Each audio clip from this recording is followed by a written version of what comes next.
More Metal Than Man by Fox Corp. I'd heard many tales of human endurance in my time as a soldier. The lowest of grunts spread stories of humans replacing their broken bits with steel just to stay in the fight. Officers would brief us on their ability to replenish losses, getting slightly queasy while refusing to elaborate on how. Everyone knew humanity embraced the replacement of lost or damaged organs, but I always thought many of the stories were heavily exaggerated. That is, until I walked into a bar one fateful night. It was on the planet of Kandesh, in a region of dense jungle, a region I once served in. Memories of the pouring rain and swarming insects had hit me like a truck, and I fled to this bar to escape the pain. I sat down at the counter and ordered a beer, one of my favorite human inventions. To my surprise, the cloaked being next to me was a human, seemingly lost in thought while drinking a glass of whiskey. After drinking half my beer, I gained the courage to begin a conversation with the man. "You serve here too?" His glazed eyes suddenly came back to reality, and he lifted his scarred face to meet my gaze. His head shocked me. Half of his face was withered and wrinkled, peppered with scar tissue and deep gouges where healthy flesh used to be. His one biological eye was clouded and scarred. The other half of his face was almost all made of metal. Where he once had skin and bone, now only existed scratched and scraped metal plate. His mechanical eye focused on me with a menacing red bead, all evidence of his sacrifices during service. "You look a little worse for wear. You get all that here on Kandesh?" The man took another drink of his whiskey. "Not all of it." The man seemed to go into a trance. I knew the expression. He was going back to the war within his mind. "It was back in 2547 when I got the eye, a routine patrol around Samson's capital." The soldier's recount was so detailed, I also fell into a trance and experienced his life like a movie. He walked calmly with his commanding officer and a couple of soldiers. He was at the back of the group. The four men patrolled down a busy street. Civilians surrounded the men completely, parting like waters around a ship as they carried on with their lives. All of the soldiers were drowsy. They'd been in Samson for over 4 months without incident, and not a single shot had been fired out of any of their weapons. They got complacent, thinking they were totally safe, and didn't even bat an eye when they came across a small group of Samsonites who wouldn't part around them. There were 3, 2 of them staring at the ground, one of them staring directly at the now old man who sits beside me. His eyes were boiling with rage. The soldiers saw it and dove to the ground screaming, "Get down!" The other 3 soldiers reacted too slowly. The Samsonite blew up in a shower of gore and shrapnel. A sharp piece of metal lodged itself in the soldier's eye. His commanding officer and 2 friends weren't that lucky. The pressure killed his commanding officer immediately. Shrapnel went straight into a soldier named Chip's heart. He only lived for a matter of seconds before falling into shock and dying.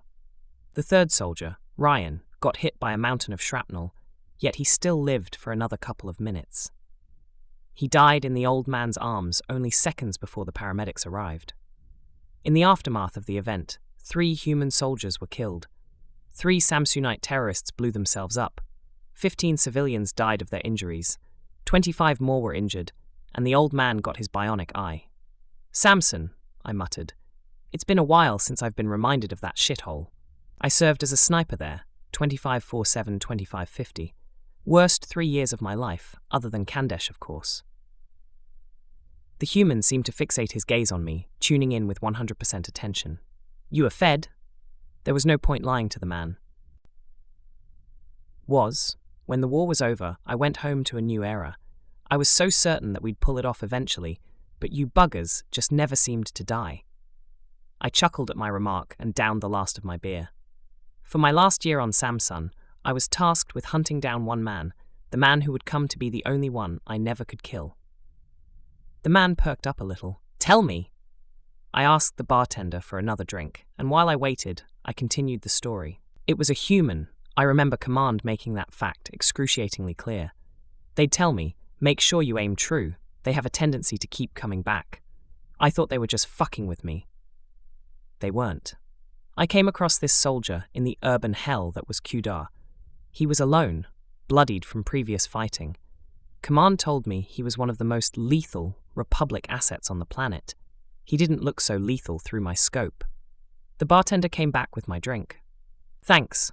I took a swig and went back to my conversation. He was just sitting there. I put the crosshairs right on his head and squeezed. The shot looked perfect until he jerked his head to look at something I couldn't see. What should have went straight through his dome ended up hitting him in the jaw. It was broken and dangling from his head. I thought to myself, there's no way in hell he survives that. The bastard scampered away, and that was the last time I saw him on Samsun. High Command told me he was still active. We left the planet only 2 weeks after I'd gotten word. The human soldier across from me was deadpan, as if he was processing something far beyond what I'd said. What's wrong? I asked. The human refocused and said, what a coincidence that. He took another swig of whiskey. I lost my damn jaw in the last weeks of Samsun. Must have been me. I laughed and took a swig. The human, realizing the absurdity of the situation, fell into a fit of hysterical laughter. He raised a glass and bellowed, "To Samson!"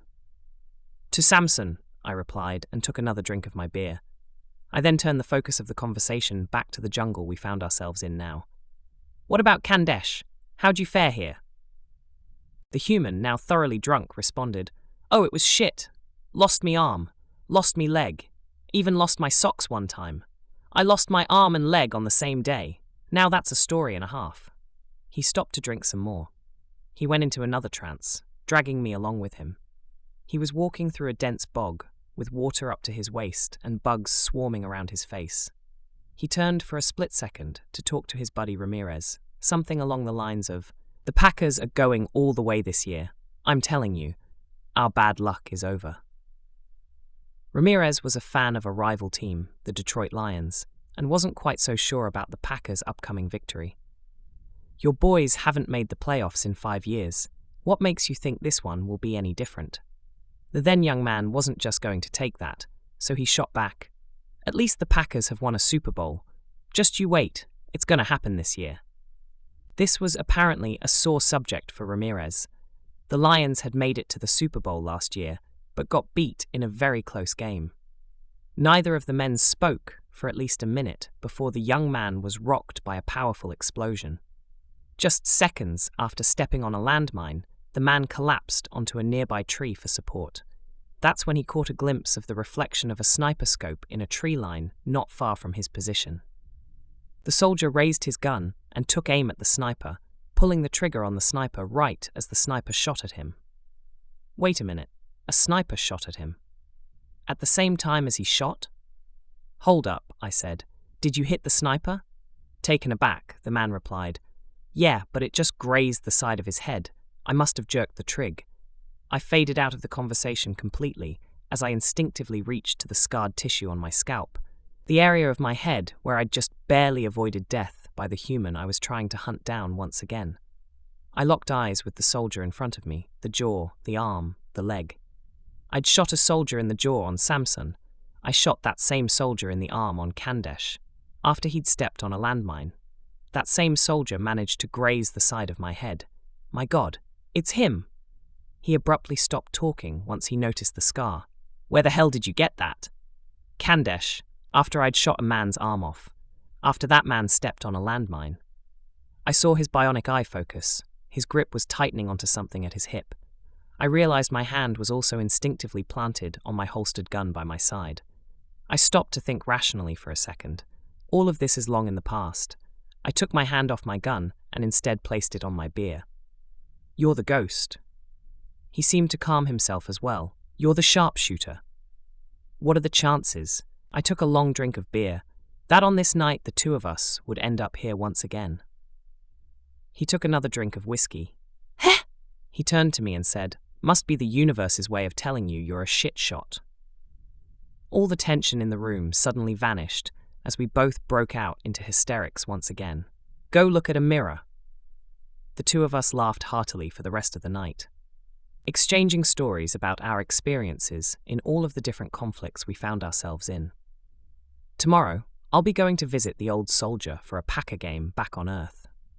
After our encounter on Kandesh, I've started thinking a lot about our unknowingly shared experiences throughout the years. I'm starting to think that it's a damn good thing I couldn't make the shot count. After all, who would have paid for all my beers that night if I had? The end.